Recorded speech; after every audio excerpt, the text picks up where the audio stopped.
जी बिल्कुल, एक तरफ हुकूमत की जानिब से महंगाई की सताई हुई आवाम जो है वो शदीद परेशानी का शिकार है, तो रही सही कसर इन गिरां फरोशों ने जो है वो पूरी कर रखी है। अगर जेठा-बुठा में सब्जियों की कीमतों की बात की जाए, तो सब्जियों की कीमतें जो है वो आसमान से बातें करती दिखाई दे रही हैं।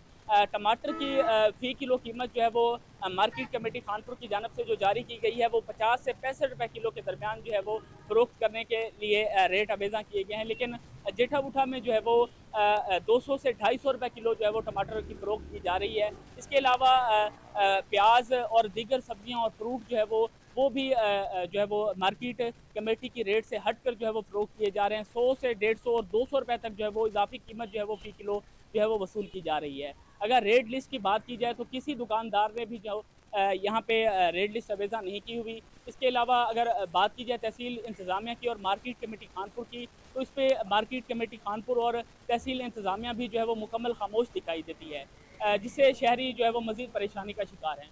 शहरियों ने deputy commissioner Rahimyar Khan, assistant commissioner Khanpur से फौरी नोटिस लेते हुए इन गिरां फरोशों के खिलाफ कार्रवाई करने और हुकूमत की जानिब से जो मुकर्ररा कीमतें हैं, उन पर जो है वो सब्ज़ी और फ्रूट की फ़रोख्त को जो है वो यकीनी बनाने का जो है वो मुतालबा किया है।